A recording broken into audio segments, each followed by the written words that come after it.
salvación.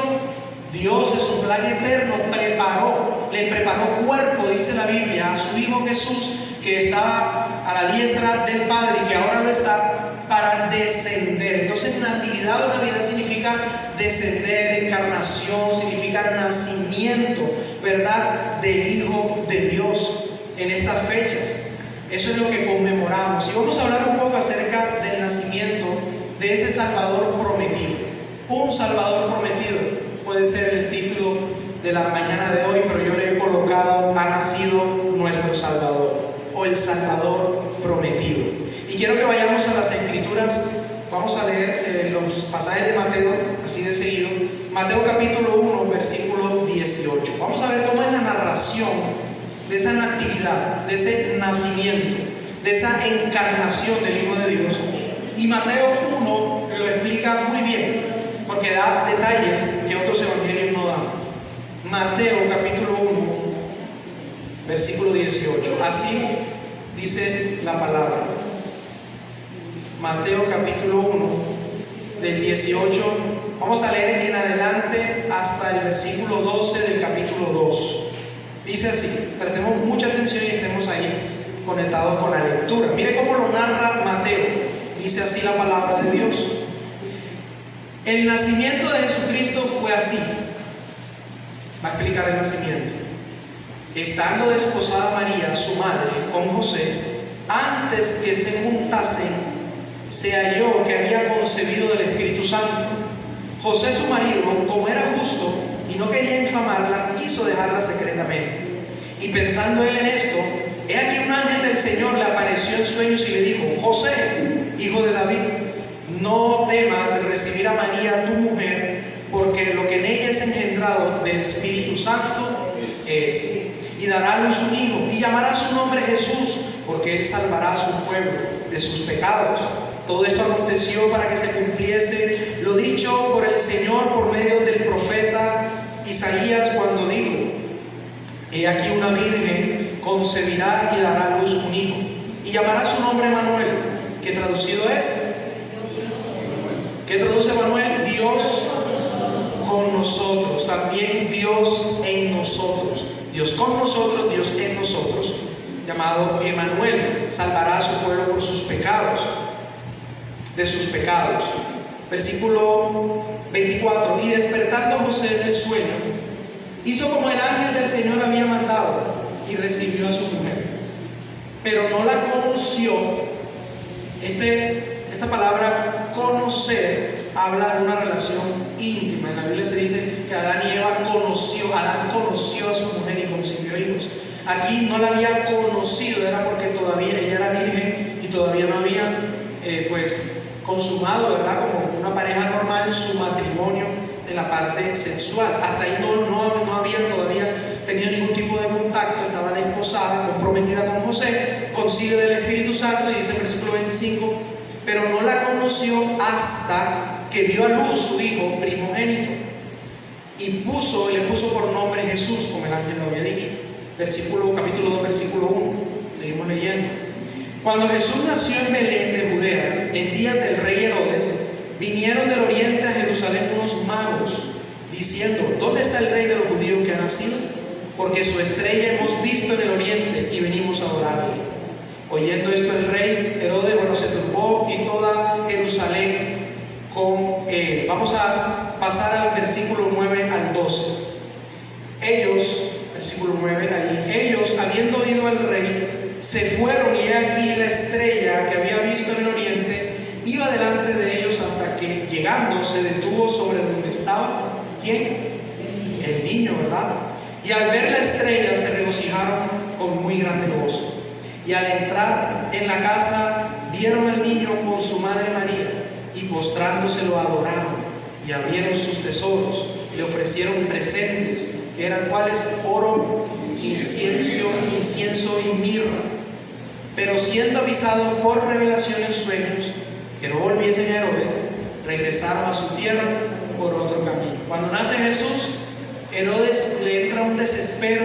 A Herodes le da como esa envidia de que ya se había anunciado el rey de los judíos, porque él tenía miedo de que Jesús lo desterrara, lo destronara, ¿verdad?, ¿verdad?, de su reinado, el rey Herodes. En ese momento la relación de Herodes, los magos de Oriente que habla la Biblia, bueno, ellos lo supieron después de que el plan de Herodes era eliminar a Jesús, y ahí hubo la muerte de muchos primogénitos.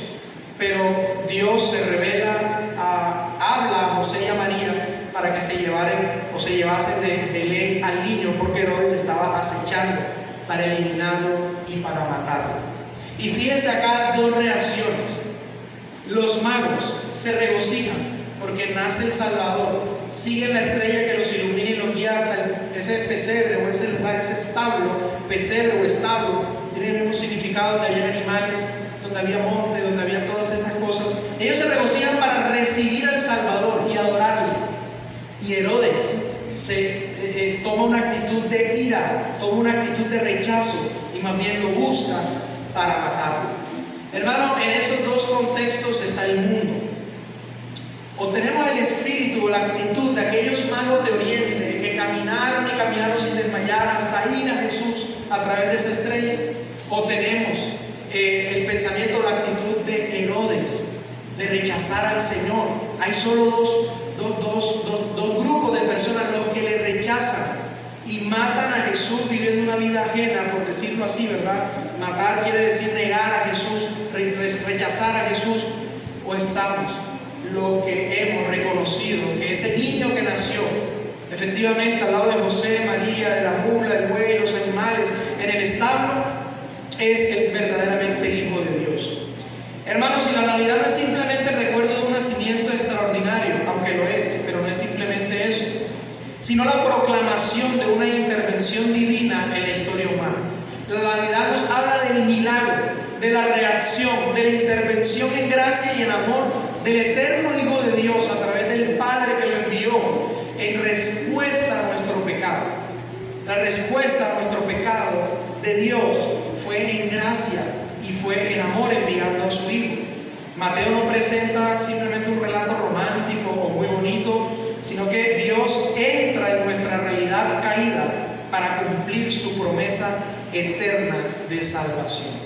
Hermanos, ya Dios el Padre, que todo lo sabe, pasado, presente y futuro, y que es eterno por los siglos de los siglos, ya sabía, ya le estaba enterado de que el hombre, la humanidad, íbamos a caer en pecado.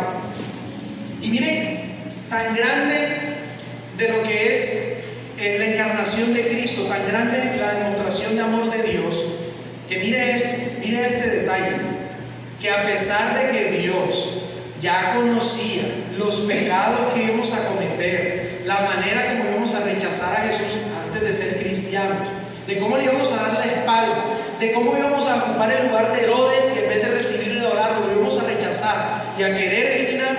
A pesar de eso, Dios decidió amarnos en Cristo. Es decir, hay un dicho o una frase teológica que dice: Dios no tanto es que nos haya amado tal cual como somos. O sea, Dios no nos amó tal cual somos. Aunque sí, en cierta manera, pero más allá de eso, Dios nos ama, nos amó y nos ama y nos amará a pesar de lo que somos. Eso es gracia.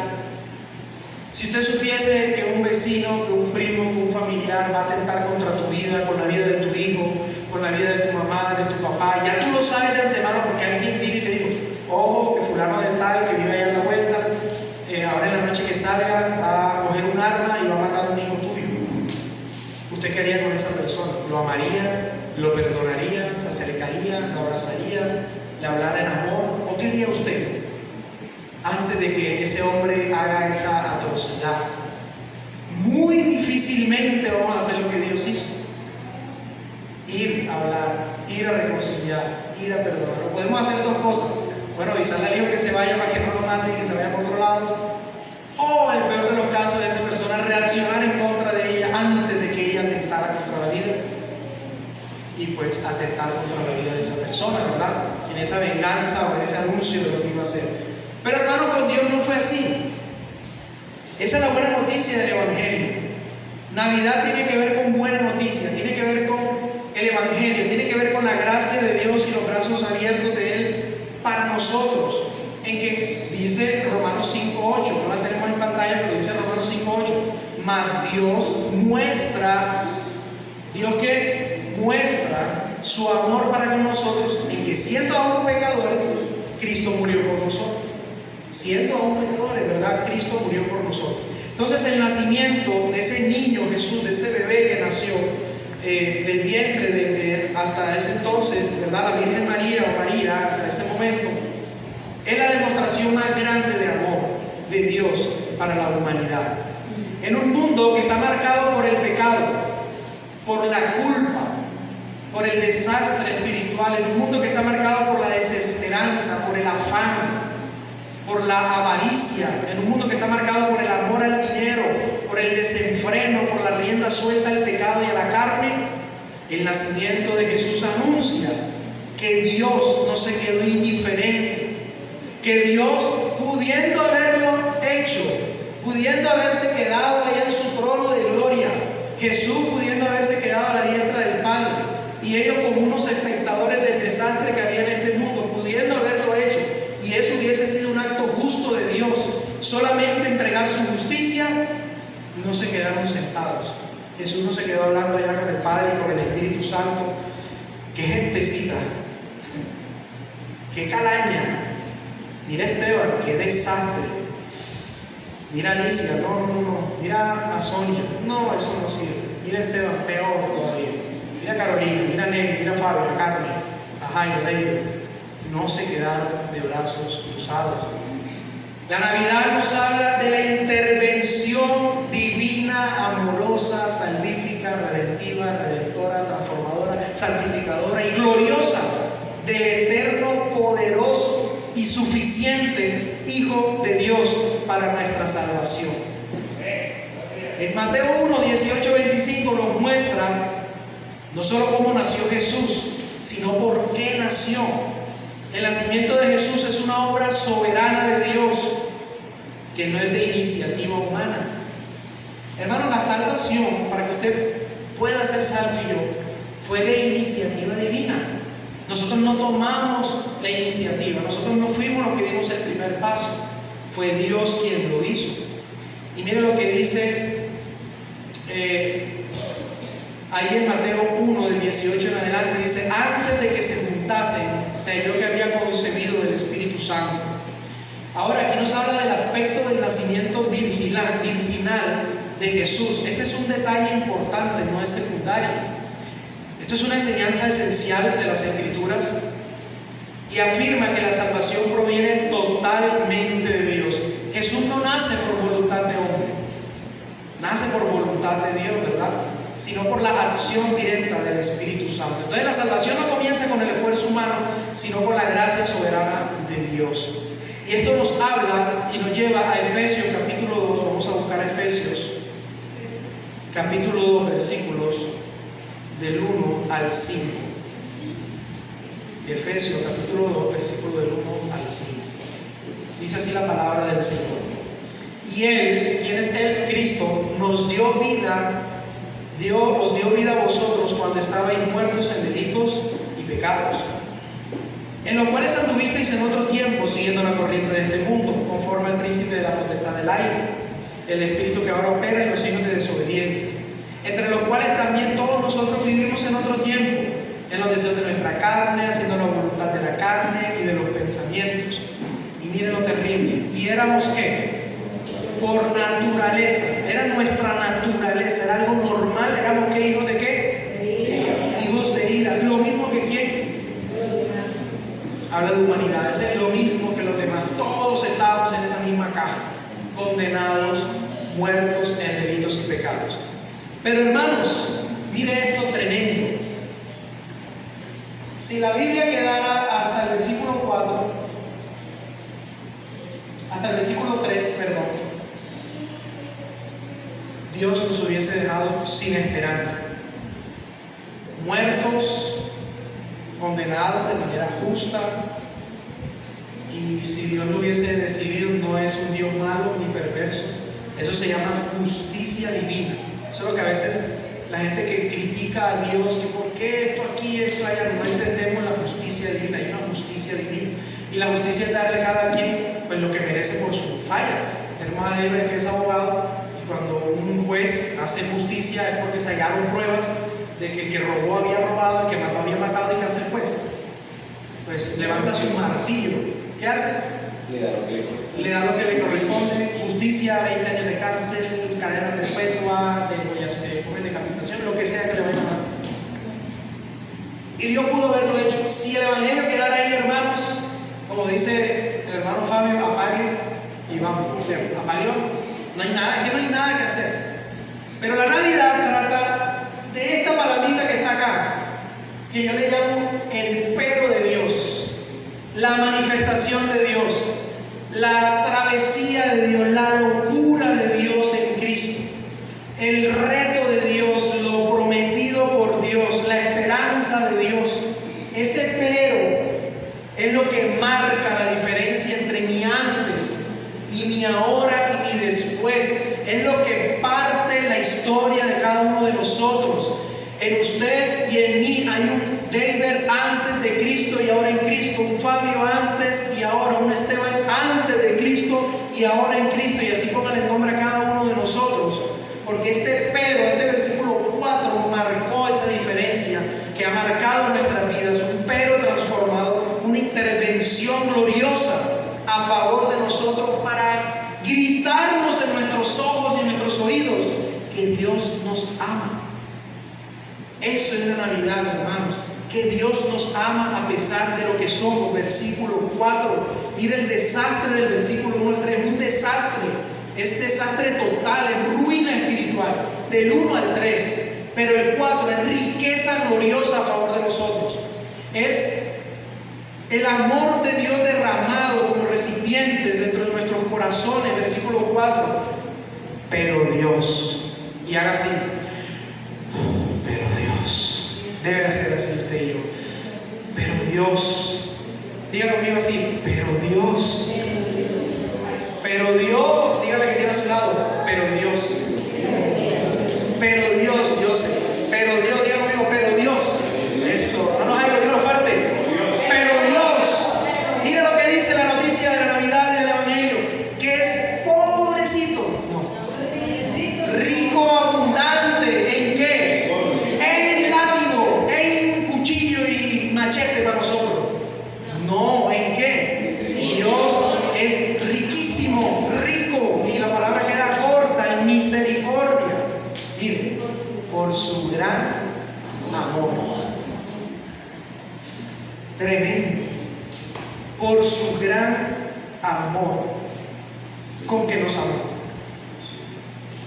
No es que yo dije, bueno, voy a cambiar un poquito para que Dios me acepte y me reciba. Bueno, voy a dar el primer paso para ir a Dios, para que mi vida cambie un poquito. Y Él dio el paso, Él lo hizo, pero Dios, que rico en misericordia, con su gran amor, con que nos amó, aún estando en ese desastre, en esa ruina, que dice, aún estando nosotros muertos.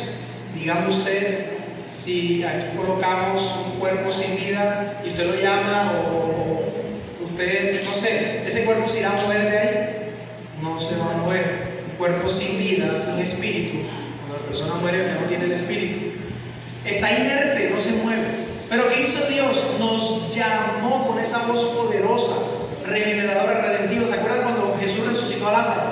Lázaro, ven fuera. Cuando Él dice esa voz de trompeta, esa voz fuerte de Jesús que le habló, Lázaro se levantó de la tumba.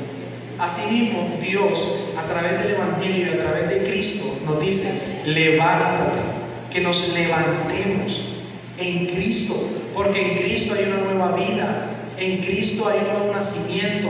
Cristo tiene preparada una nueva vida para ti. Si alguno está en Cristo, nueva criatura es. Las cosas viejas pasaron, todas son hechas nuevas. Hay vida nueva en Cristo, hermanos. El llamado de la Navidad no es un llamado a la parranda, a la rumba, a la borrachera y al desorden. Es un llamado al arrepentimiento, hermanos.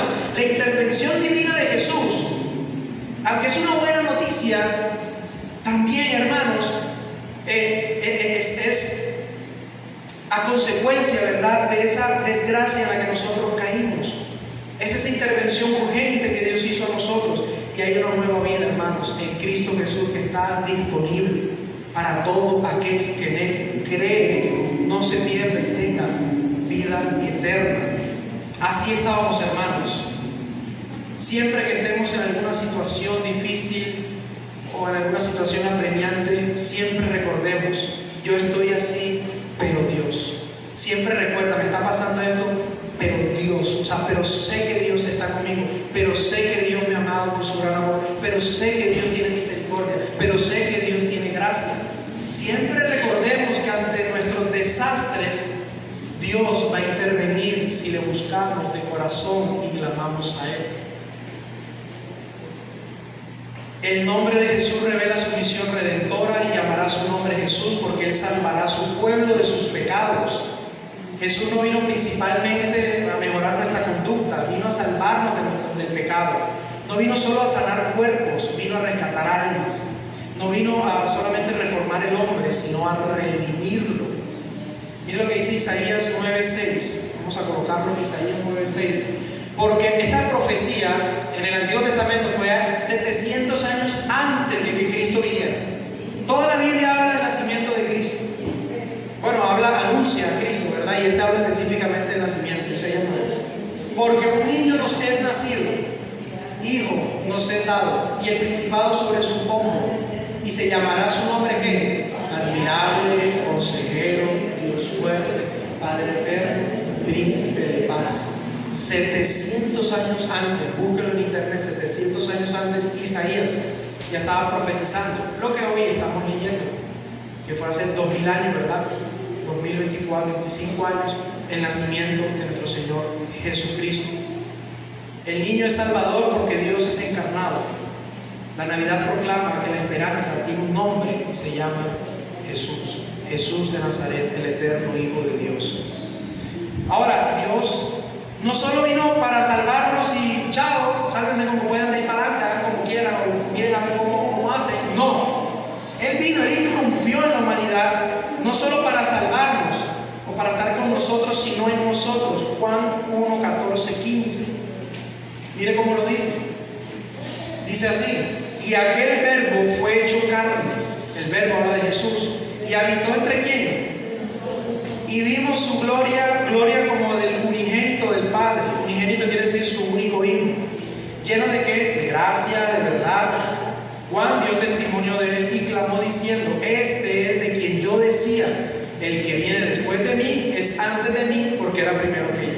Juan fue el precursor, el que testificó, el primero que testificó y predicó de Cristo.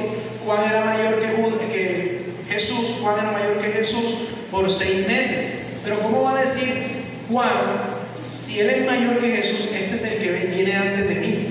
No tiene lógica, porque Juan vino después de Jesús y es Jesús el que vino antes de él. Pero no, él está hablando de que Jesús es eterno.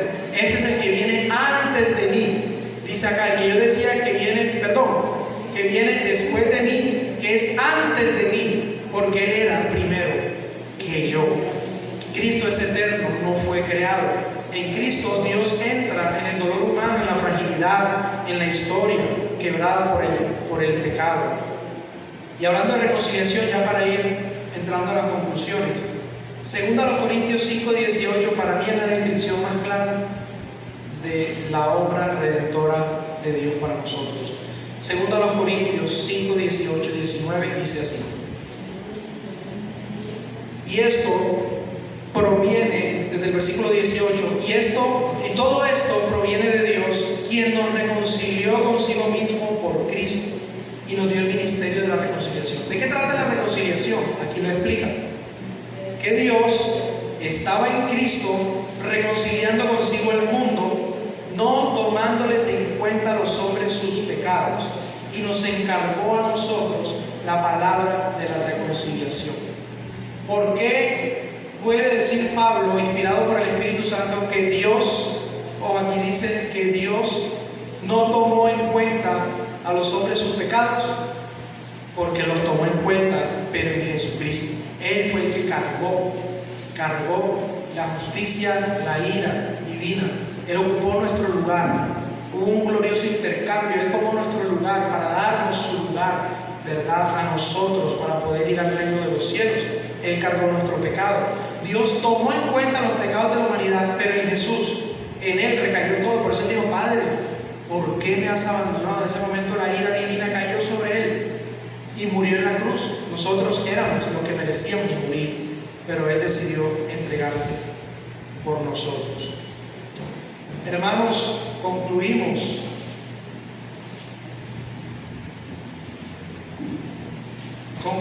hermanos, diciendo que la Navidad, el Evangelio, ¿verdad?, nos confronta con una pregunta inevitable: ¿qué estamos haciendo con Jesús? Jesús nació en un establo, como un bebé, todo normal, todo su desarrollo biológico fue normal como cada uno de nosotros. La pregunta es: ¿estamos hablando del nacimiento de Jesús físico? La pregunta es: ¿Jesús ha nacido en tu corazón? ¿Ya nació Jesús en tu vida? ¿Qué hacemos con Jesús? ¿Qué hacemos con esta verdad? ¿Será que solamente lo vamos a colgar en un crucifijo o en una pared? ¿Será que vamos a dejar a Jesús como ese bebé pequeñito que nunca creció en un pesebre?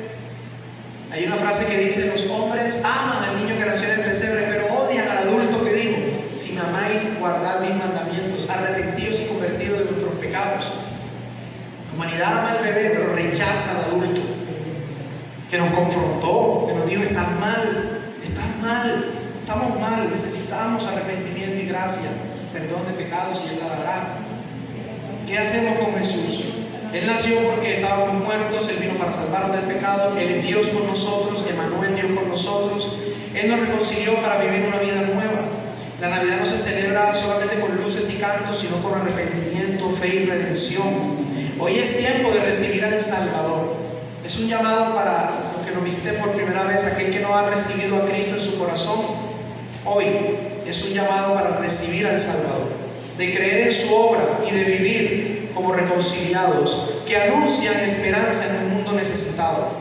Jesús nació para salvar, vive para reinar, volverá para consumar su reino. Jesús nació para salvar, gobernar, transformar vidas. Nació para cargar nuestro pecado, vivió para obedecer al Padre, murió para darnos perdón, resucitó para darnos la vida eterna y garantizarla. Hoy el mensaje sigue vigente. ¿Ha nacido el Salvador? La pregunta no es si Jesús nació, esa es la historia, ¿verdad?, sino que si ha nacido en nuestras vidas y en nuestro corazón, porque Jesús, hermanos, nos llama. Le invito a que nos coloquemos sobre nuestros pies, vamos a orar. Vamos a darle gracias a Dios. La Biblia dice: a lo suyo vino, mas los suyos no le recibieron. Mas a los que le recibieron, a los que creyeron en su nombre, Él les dio potestad de ser hechos hijos de Dios. Romanos también capítulo 10 o 12 también nos dice: porque si confesares con tu boca que Jesucristo es el Señor y creyeres en tu corazón que Dios le levantó entre los muertos, serás salvo. Yo voy a hacer una oración, hermanos, y no es porque es una oración mágica, no hay magia o algo en la oración. Pero si usted quiere repetirla sinceramente conmigo para recibir al Salvador en su corazón, puede hacerlo y repetir conmigo, y luego yo voy a seguir orando.